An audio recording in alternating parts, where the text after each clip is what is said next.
Atenção! Esse vídeo aqui é uma continuação, tá? Se você não assistiu a parte 1, que saiu segunda-feira, você vai ficar perdido no assunto aqui. Então volte lá, assista a parte 1 e depois você será muito bem-vindo para acompanhar a parte 2.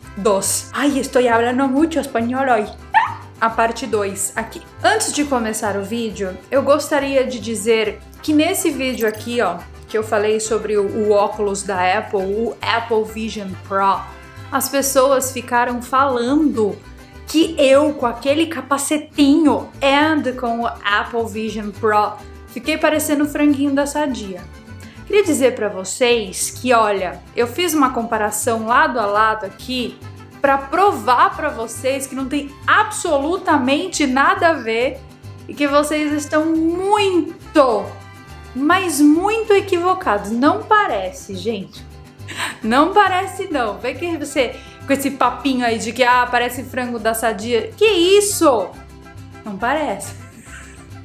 Não. Enfim, esse aqui foi um oferecimento de Momento Dopamina, para você ficar felizinho antes de começar o vídeo. Na segunda-feira, eu contei para vocês aqui em um vídeo no canal sobre os essênios, sobre os gnósticos e sobre a descoberta da biblioteca de Nag Hammadi, que escondeu por muito tempo todos os ensinamentos dos gnósticos, que foram ensinamentos passados pelo próprio Jesus Cristo. Eu também mencionei, assim, muito por cima, a ideia do maniqueísmo, que foi uma filosofia religiosa fundada pelo profeta persa Mani. Por isso tem esse nome, maniqueísmo. Esse ser aqui, esse Mani, ele é muito importante para essa nossa conversa. Ele é muito importante para que a gente entenda o que é esse fenômeno dos corpos de arco-íris. O que é esse fenômeno que o corpo humano se transforma em luz e depois volta a ser corpo humano de novo. Todas as vezes que Mani era representado em alguma imagem, ele era representado dessa forma aí que vocês estão vendo, com cores, né, no entorno do seu corpo. Todos acreditavam que ele tinha manifestado o fenômeno conhecido como corpo de arco-íris. Ele utilizava os poderes conhecidos dos essênios para manifestar os seus poderes sobrenaturais. Quando Mani tinha apenas 24 anos de idade, ele viajou para a Índia, seguindo todos os passos do apóstolo São Tomé, que é aquele lá mencionado no livro de João, sabe? Você deve conhecer o Tomé porque ele é famoso. Ele foi o cara que duvidou da ressurreição de Jesus. Ele falou a famosa frase, eu só acredito vendo. E aí hoje em dia a gente tem uma continuação dessa frase, eu vendo não acredito. Enfim, foi o Tomé que falou. Depois que o Mani esteve lá na Índia, ele decidiu ficar no Irã, onde ele começou a atrair uma comunidade muito grande de adeptos às suas crenças.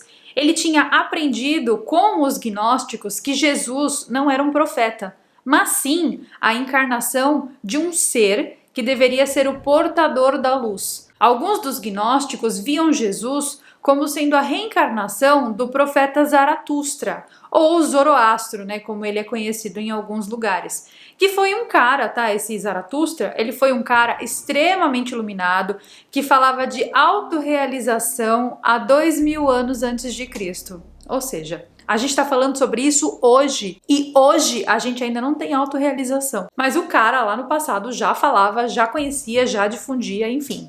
Ele era top. O profeta Zoroastro, ele teve uma revelação quando ele tinha apenas 30 anos de idade. Ele estava sentado lá na beira de um rio e de repente uma criatura acesa, parecendo Goku, apareceu perto dele e se revelou como sendo Vahumana. E essa criatura ensinou para ele tudo sobre Ahura Mazda e sobre outras 5 dessas criaturas acesas que se chamavam Kumaras.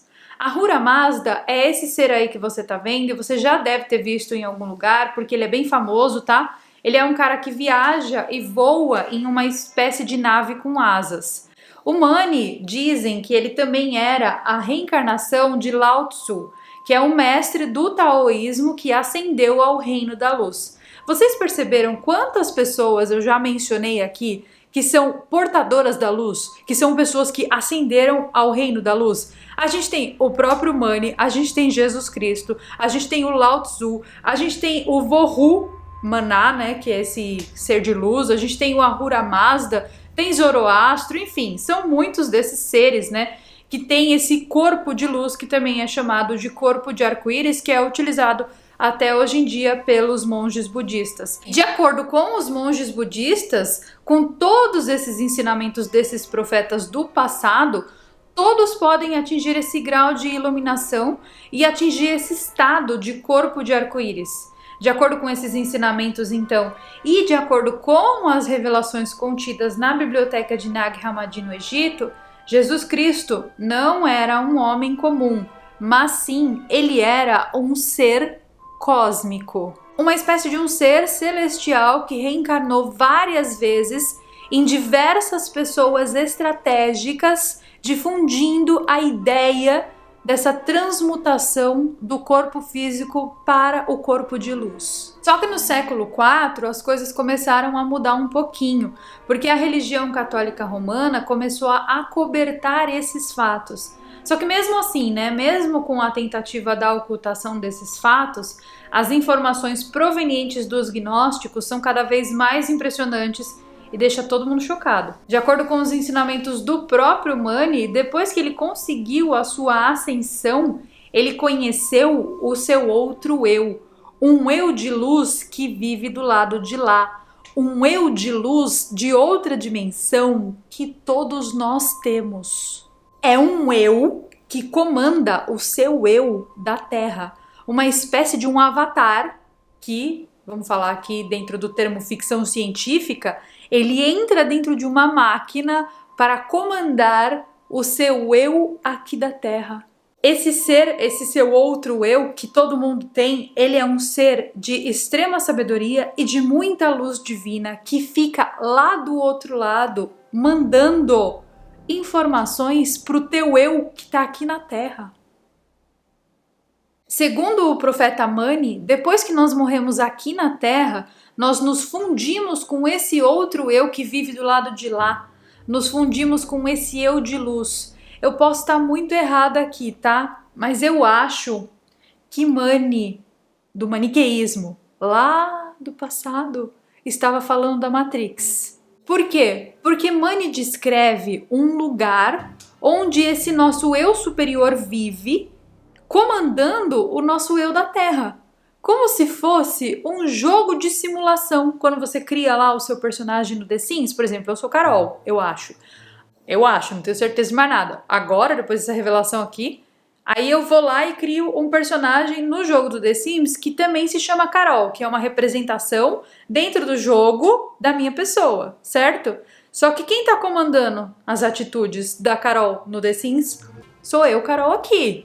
E foi graças a isso, graças a esse encontro que Mani teve com o seu eu superior do lado de lá, que ele se transformou em um guardião da ascensão, porque ele conheceu o seu eu superior de outra dimensão.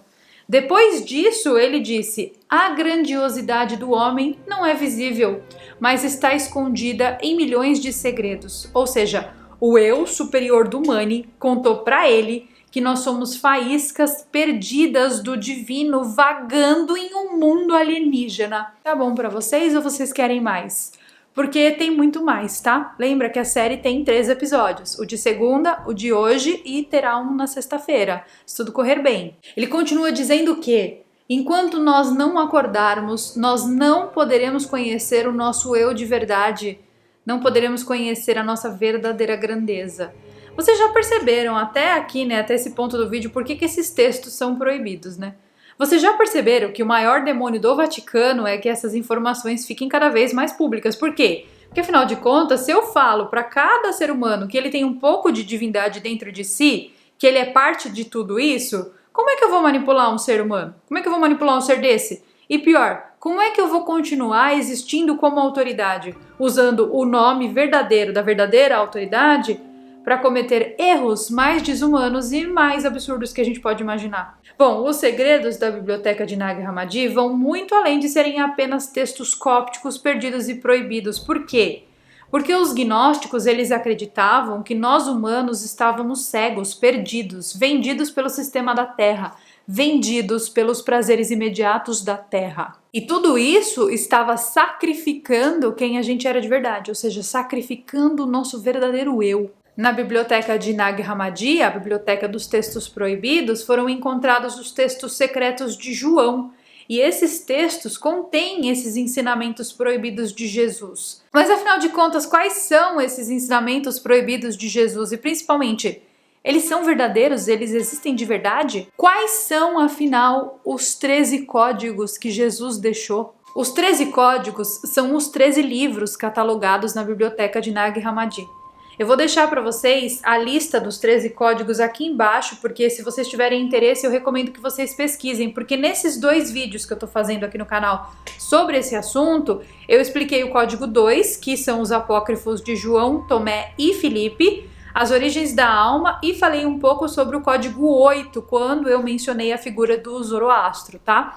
Só que esses códigos, eles são tão densos e eles são tão, assim, grandes, que não daria para eu trazer isso nem numa série aqui de 3 vídeos. Eu teria que ficar falando um ano inteiro sobre isso. Eu teria que desvendar cada um dos códigos por mês. Então os 13 códigos são imensos. Eu vou deixar para vocês o nome aqui embaixo. Daí, se você tiver interesse, você pesquisa cada um dos códigos de maneira individual, porque realmente é muita coisa. Aqui, para esse vídeo, eu tô explicando só o que eu acho mais interessante pro contexto do canal, que a gente fala muito sobre vida alienígena, a gente fala muito sobre fenômenos anômalos, sobre dimensões paralelas, sobre a Matrix, e tudo isso se encaixa, né, pelo menos esses códigos que eu escolhi, o 2 e também o 8, eles se encaixam muito bem dentro dessas teorias de que nós vivemos dentro de uma Matrix simulada. Os códigos estão em inglês porque eles foram traduzidos da língua original para o inglês. Mas em todo caso, gente, esse assunto aqui ainda não acabou e tá muito longe de acabar. Porque é agora, nesse momento aqui do vídeo, que um assunto do passado, ou seja, dos essênios, da gnose, se junta com um assunto do presente, que é física quântica e entrelaçamento quântico. É agora que nós vamos entrar num mundo invisível, desconhecido e muito tirado de contexto por nós humanos. Nós vamos entrar no mundo quântico. E para entender tudo sobre o que o mundo quântico, o que o entrelaçamento quântico e a física quântica tem a ver com os códigos da biblioteca de Nag Hammadi,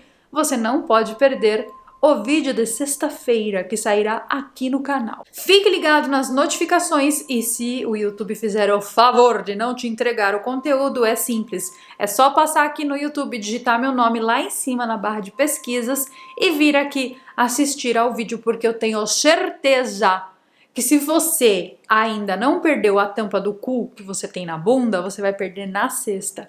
Porque é aí que as histórias se entrelaçam. O vídeo de número 1, o vídeo de número 2 e o vídeo de número 3 é a cerejinha, assim, ó, para que teu cu caia. Então, se você ainda não assistiu o 1 e o 2, faça isso, a maratona, e eu vejo vocês, então, no nosso próximo vídeo, na sexta-feira, aqui no canal. Bye!